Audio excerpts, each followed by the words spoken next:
kurz bevor dem Kampf geht mir eigentlich nicht mehr viel durch den Kopf. Ich gegen den, das wird jetzt ein Full sein, kein Kompromiss. Ich bin eigentlich dann komplett fokussiert auf mich selber. Da gebe ich jetzt einfach Vollgas und dann bringe ich mich einfach da in den Kampfmodus.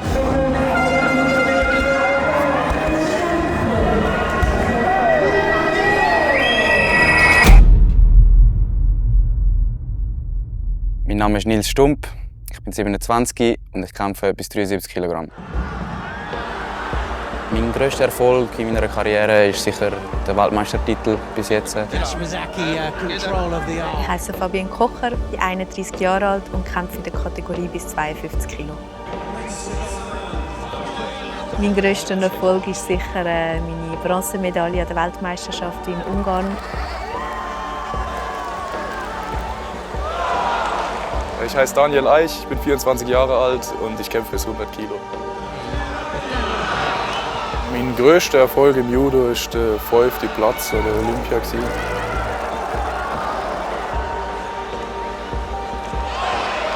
Mein Name ist Lukas Witwe, ich bin 26 und ich kämpfe bis 90 Kilogramm. Je m'appelle Naïmat, j'ai 27 ans et je suis en moins de 73 kilos. I'm Alexei Budalin from Estonia and my weight class was 81 kilo, now a little bit more.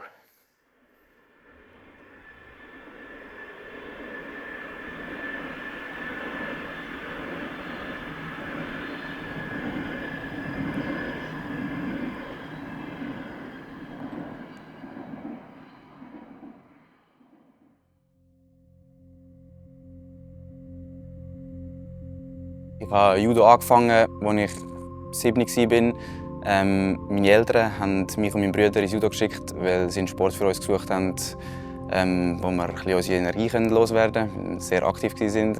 Und der Judo-Club war 2 Minuten von unserem Zuhause entfernt. Darum hat sich das angeboten. Ja, wir haben es ausprobiert und uns hat es mega Spass gemacht und sind bis jetzt im Judo geblieben.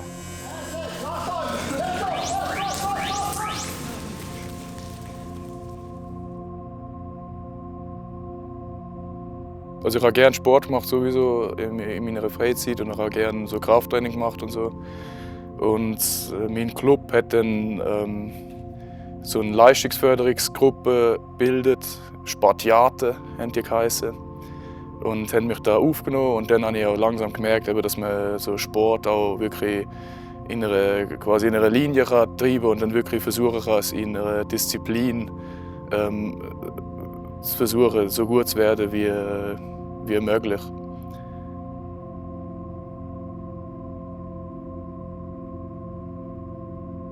Pour moi, le judo, c'est un sport très complet. C'est un sport de combat. Donc il y a un contact direct avec un adversaire et aussi un code moral dans le judo, ce qui fait que ça nous fait grandir en tant qu'athlète, mais aussi en tant que personne dans nos vies.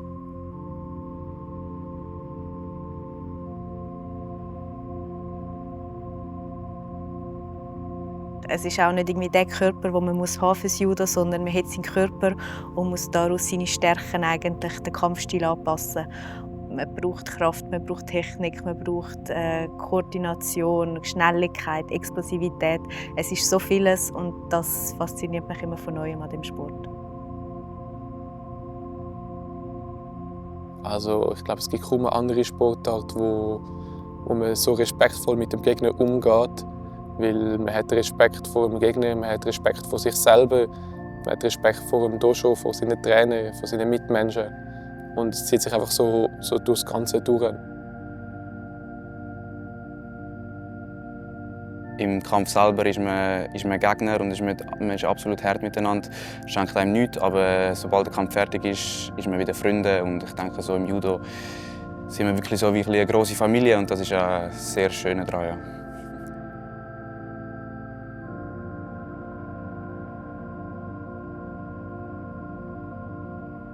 Disziplin ist absolut wichtig. Wir müssen hart trainieren, wir müssen konsistent sein, jeden Tag ins Training kommen, um etwas zu erreichen auf jeden Fall. Und Disziplin hat auch viel auch damit zu tun, jedem Training an seine Limiten gehen, jedes Training auch komplett auszureizen, auch wenn man kein Coach da ist, dass man halt gleich Disziplin hat, auch in der Ernährung, im Mentalen, überall. Ich denke, ohne, wenn man die beiden Sachen nicht mitbringt, wird es sehr schwer zum Führen kommen. Wir sind nicht so eine riesige Judo-Nation, wir haben nicht so eine Breite an Judokas, wo wir darauf zurückgreifen können. Darum ist es für uns umso wichtiger, Trainingslager im Ausland zu machen, denke ich. Und ja, im Ausland können wir mit Top-Athleten an der Weltspitze trainieren und von denen können wir von allen viel lernen und auch auf unser Judo übertragen und für unser Judo selber viel mitnehmen davon. Ja.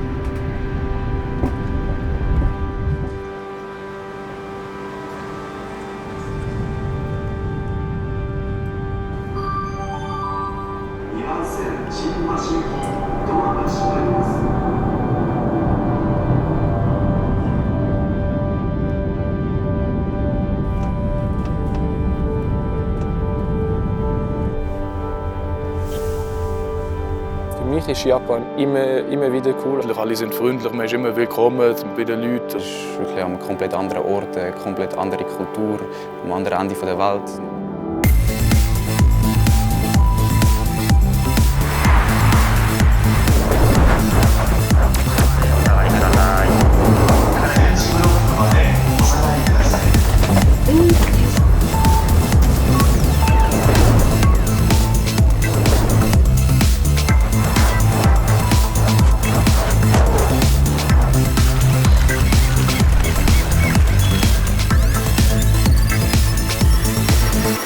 We like food of Japan and hard trainings.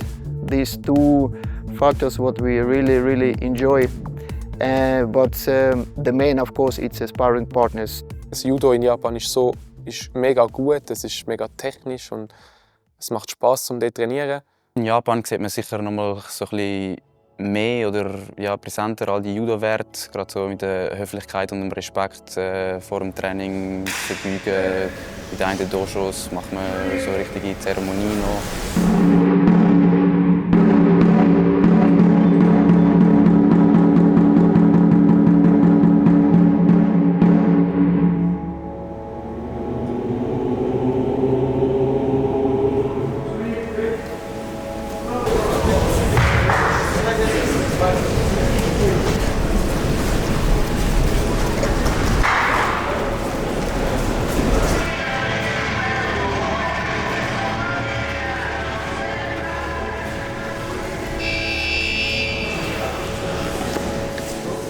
Am liebsten trainiere ich in Japan, denke ich. Japan ist natürlich fürs Judo ist es absolut das Beste. Man hat so eine Breite von Judokas auf so einem hohen Level auch.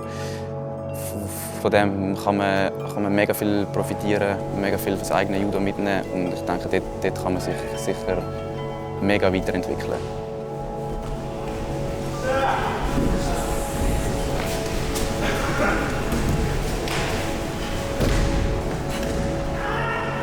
Die haben ein gutes Niveau, die haben mega viele gute Leute in Japan und die Japaner die haben auch so eine bestimmte Körperspannung und deswegen liegen die mega gut in der Luft. Da kann man grosse Würfe machen mit denen. Das ist immer cool dort. Aber die stehen stabil, aber wenn man sie mal verwünscht, dann verwünscht man sie schwer. Das ist cool.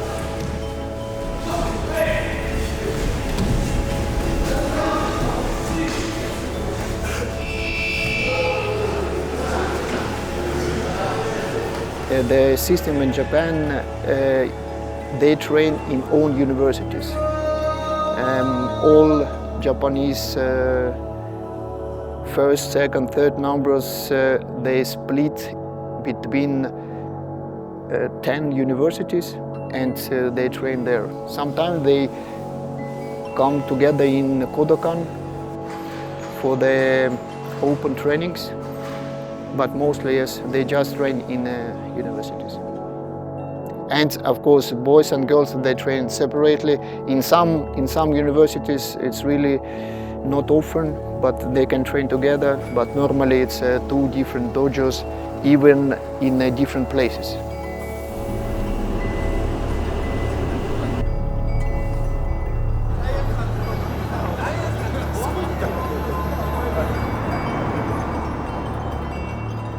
Die Trainings sind komplett anders als auf dem Rest der Welt. Es ist sehr, sehr hart, man leidet sehr fest, aber schlussendlich, ja, man fühlt sich nachher immer viel besser und es ist einfach eine tolle Atmosphäre dort, das ganze Umfeld, auch das Essen dort liebe ich natürlich.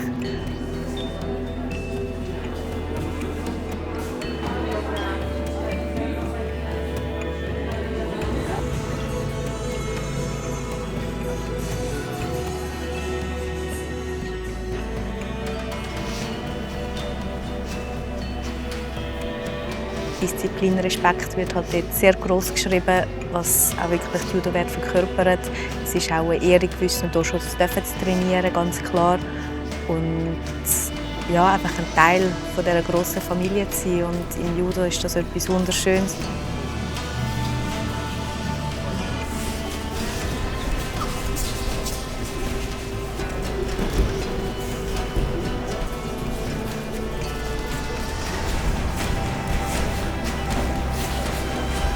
Trainings in Japan sind etwas Spezielles. Die gehen viel länger, sind viel intensiver. Traditional training is really long with a lot of randries. For example, in Porridge you can do 5-7 randary training. In Japan you do 20. Das ist etwas komplett anderes als da. Und einfach dort mitzumachen, ist etwas Tolles schlussendlich.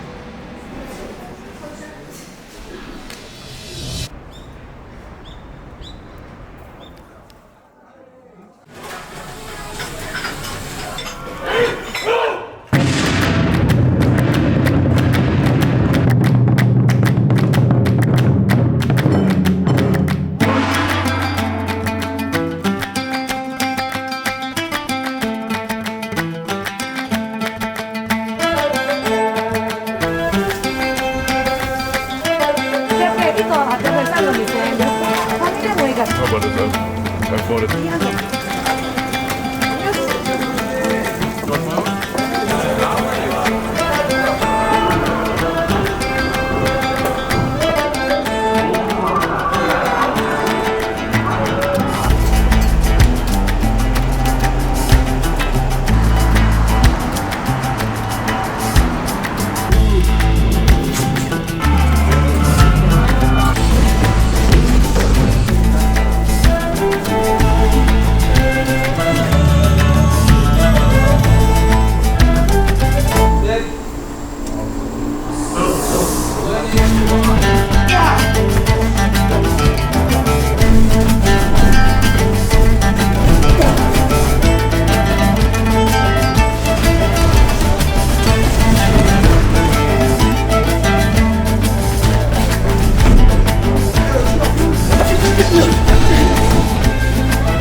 1, 2, slow. 3, slow.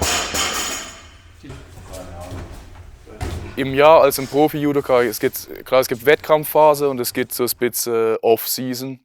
Und in der Off-Season, das kann man dann vielleicht brauchen als, oder wird meistens gebraucht jetzt als einen Kraftaufbau, machen wir dann meistens, jetzt so über den Winter, dann ein paar Wochen oder 2, 3 Monate. Einfach viel Krafttrainings, ein bisschen weniger Fokus auf Judo-Trainings, dass man einfach die Kraft hat. Und nachher ist wieder Wettkampfphase, dann das Gewicht geht wieder ein bisschen runter und dann ist so mehr der Fokus auf Qualität, einfach vom Judo. Mehr Judo, weniger Krafttraining und dass man einfach wirklich dann so die Techniken verfeinert und viel Krämpfe dann auch. Und dann klar, kurz vor dem Wettkampf, dann ist mehr so weniger Judo, dass man weniger Krämpfe, weniger Krafttraining, dass man wirklich heiß ist auf den Wettkampf und wirklich den Full Send bringen kann.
Ja, hast gesehen, ich bin einen Schritt weggerutscht.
I was waiting in the undertow, set adrift and fell away like bones, unaware of where my heart would flow. I was waiting in the undertow. Ja, die Niederlagen, die sind immer ein Ansporn für mich. Dann habe ich gemerkt, ja gut, ich bin noch nicht gut genug, jetzt muss ich zurück ins Training, es wird trainiert, dass mir das nicht nochmal passiert.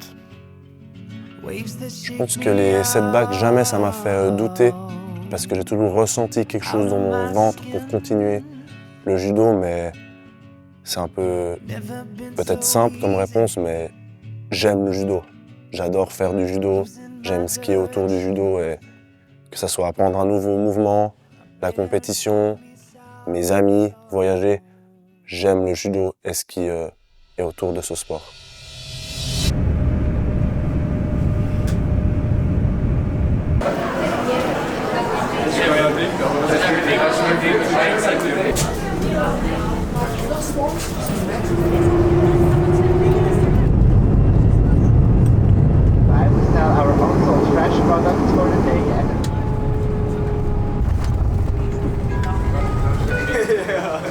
Aviso para el vuelo Ryanair 227 con destino Sevilla.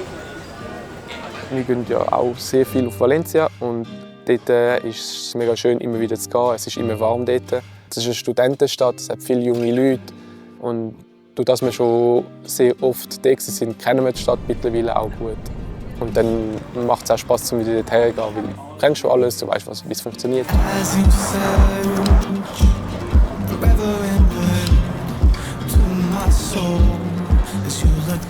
Und wenn man dann dort ist mit einem guten Team, und dann kann man zusammen an den Strand gehen und zusammen irgendwie Volleyball spielen zwischen den Trainings, dann kommt man zurück und kann dann zusammen da Judo machen. Und dann merkt man schon, dass irgendwie schon eine gute Stimmung, einfach eine gute Energie ist, dann einmal so, also wenn man so Plätze trainiert auch. Break the silence, I surrender to this dream of you forever. You're my hobby, you're my treasure, you're my weakness, you're my pleasure. Es hat eine der tollsten Atmosphären in ganz Europa für mich zum Trainieren. Es ist zum einen natürlich klar das Training. Es hat auch in einer normalen Trainingswoche hat man dort 10 verschiedene Nationen, die vor Ort sind auf der Matte. Alle trainieren ihr eigenes Programm, haben ihre eigene Technik, aber mit dem gleichen grossen Ziel schlussendlich.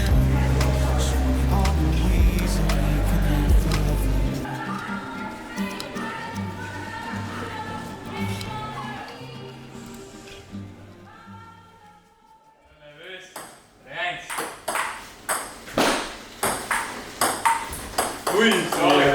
Rechts, links gespielt.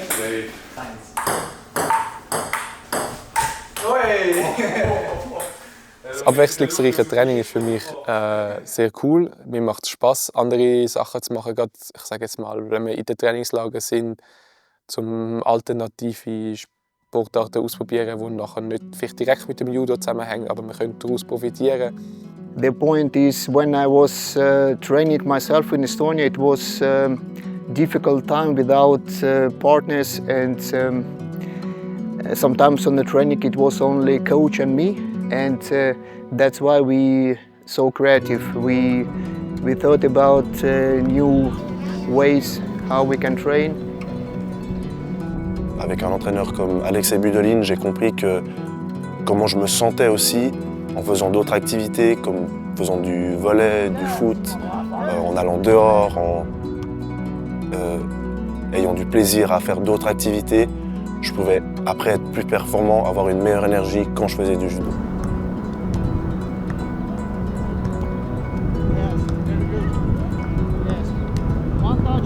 Wenn ich zu viel Judo mache, dann steht mir das Judo am Ende da und dann muss ich irgendwie meinen Kopf frei bekommen und dann ist es gut, wenn ich andere Sachen mache und eben jetzt Volleyball spielen, Fußball spielen, da draußen joggen oder so, Trainings einfach etwas anderes machen, den Kopf frei bekommen, dann bekommt man wieder Lust auch aufs Judo nachher, nachdem man mal etwas anderes gemacht hat.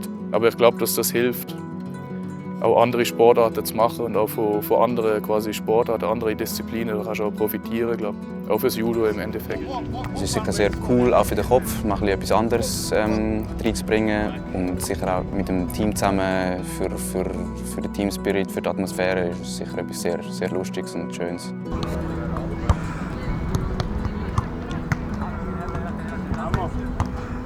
Auch gerade so das Crossfit draussen ist so, du bist an der frischen Luft, sonst bist du in der Halle, du bist draussen, hast Sonne, hast frische Luft, es ist warm.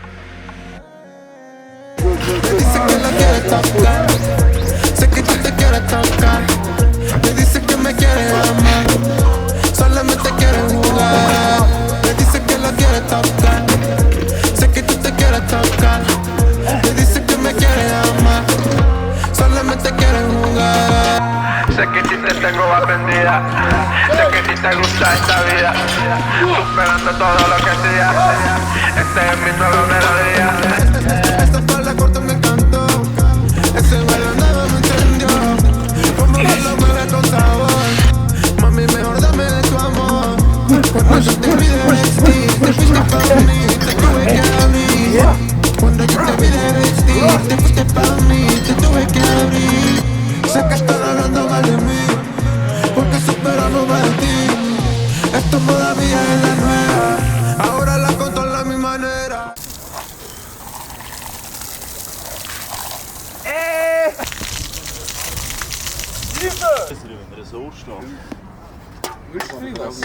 Nein, danke.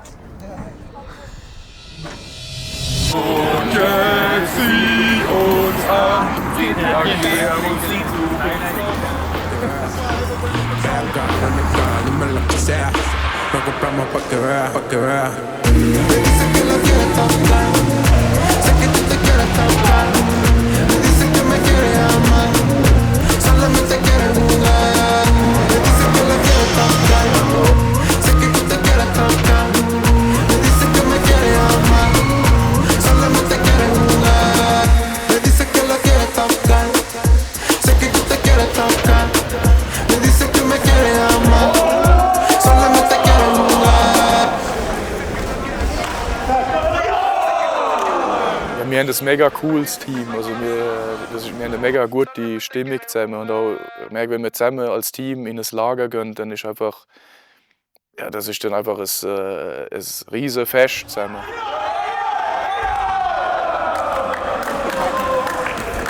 Wir haben immer eine gute Stimmung im Training.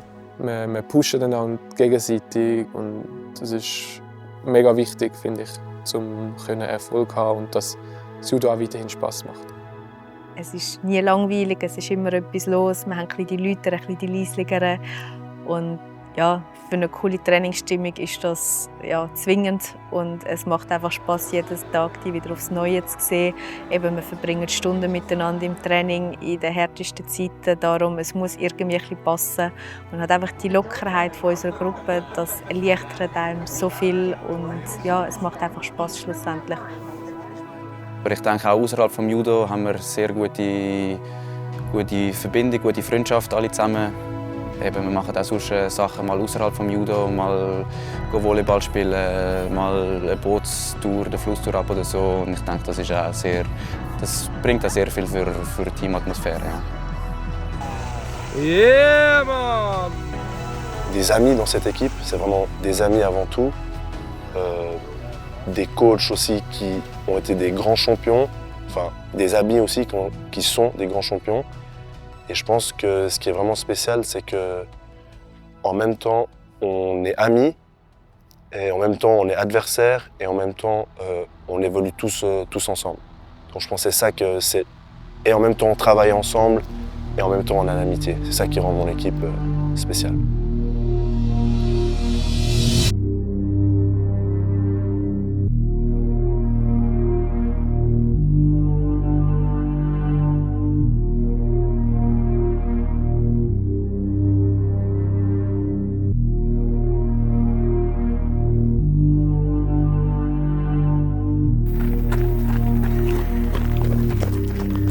Hill running or mountain running, for me it's special. It's two aspects. First of all, it's a physical condition. Of course, when you run to the hill, it's double work. And second, of course, connect to this first. It's a mental side. You have to fight with yourself when it's really tough.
loads of pressure. Oh yeah, did he? Well, you were right earlier on. Brought a smile to the presenter's face as well as she saw him lining up the goal. It was closing. You could see it was closing, couldn't you? Much more.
Poreč ist natürlich ein internationales Trainingslager. Es hat viel mehr Leute dort, wie jetzt zum Beispiel, wenn wir einfach so auf Valencia gehen. It's OTC camp where could come 500 athletes and it's a lot of sparring partners. Ganz Europa ist dort normalerweise. Also es sind harte und sehr gute Trainings.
schon ein cooler Moment, weil irgendwie, ich bin ja noch nie an der Olympia war.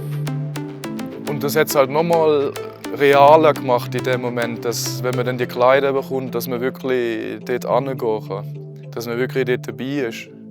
Ich schon eine riesige Vorfreude darauf gehabt und es war nochmal so ein Zeichen, okay, jetzt geht es bald los. Und das war natürlich einfach mit der riesigen Freude verbunden. Ja.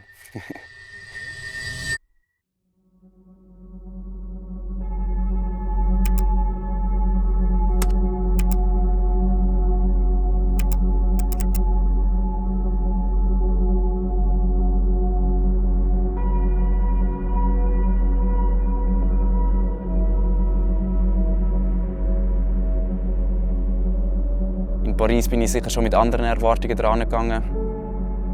Und dann war es natürlich umso härter, als ich meinen ersten Kampf verloren habe. Ja, da habe ich schon ein Zeit gebraucht, um das zu verarbeiten.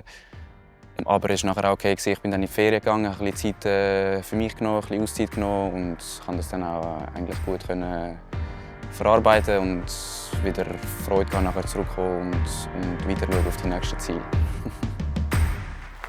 What a remarkable performance by Daniel Aichi, finishing his very first Olympic Games with 5th place.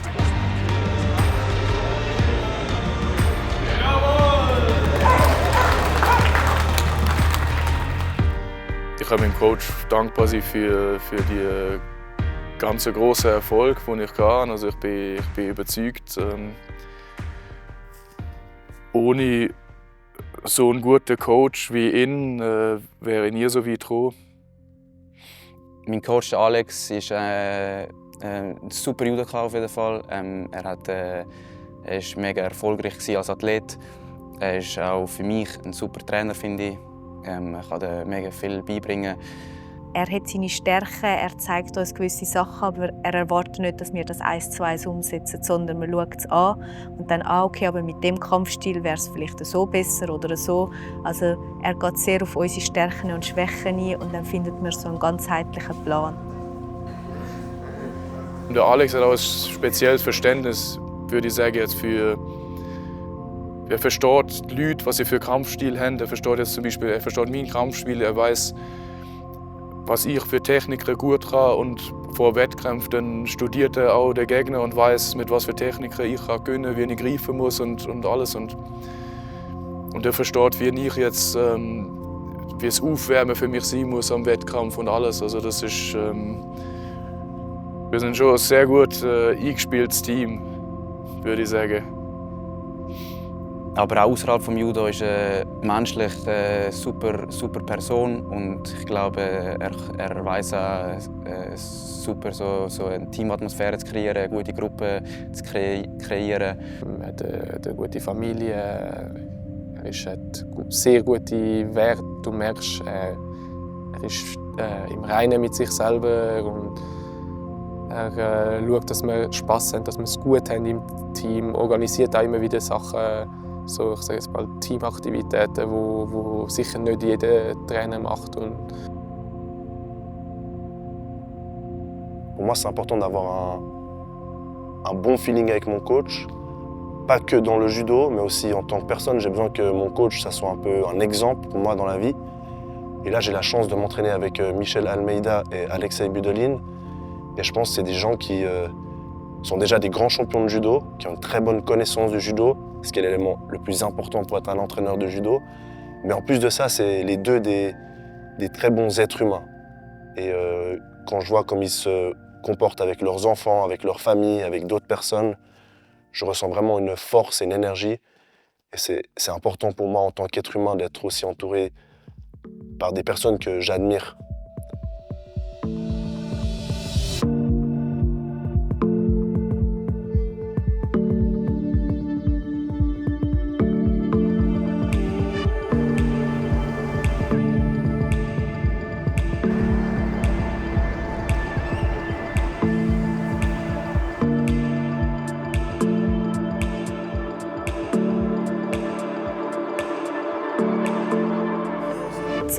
internationale Kämpfe in der Final Four machen enorm Spass, weil man halt dort dann eben mal nicht alleine auf der Matte ist, sondern mit dem Team. Man gewinnt als Team oder man verliert als Team. Wenn man gewinnt, dann feiert man zusammen. Du pushst einander gegenseitig. Es macht mega Spass, wenn man als Team gewinnen kann. Du hast Kollegen, die kämpfen. Du hast bei mir jetzt zum Beispiel meinen Bruder, der noch kämpft. Und das sind ganz, ganz andere Emotionen. Ich persönlich bin immer viel nervöser, wenn jemand anders kämpft, als wenn ich selber kämpfe.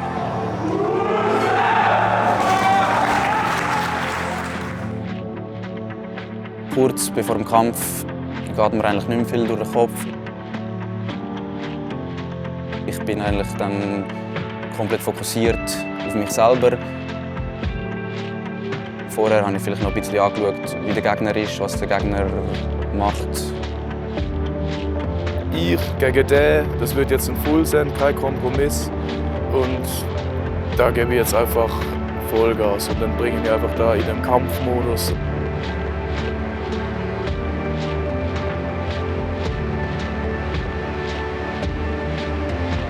Dort gehe ich sicher im Kopf noch mal durch, was ich machen will, auf was ich aufpassen muss, was ein bisschen der Gameplan ist vom Kampf.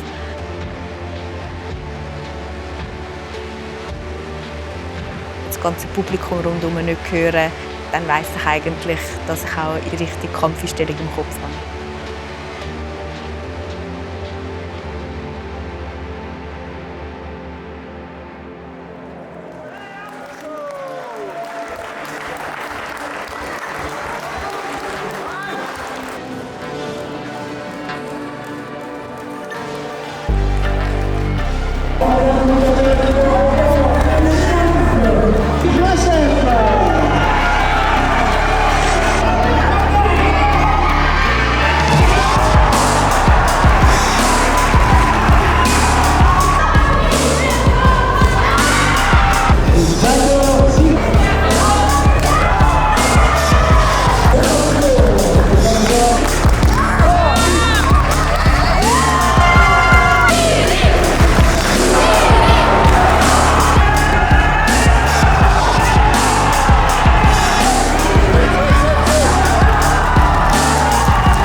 Das grösste Ziel ist in 4 Jahren die nächsten Olympischen Spiele. Das ist das Hauptziel, dort zu gewinnen, auf jeden Fall. Ja, meine Ziele im Judo das sind jetzt, ich werde an die nächste Olympia und ich werde gute EM, WM-Medaille holen und einfach dort oben, auf der obersten Liga weiter mitspielen und am besten alles gewinnen.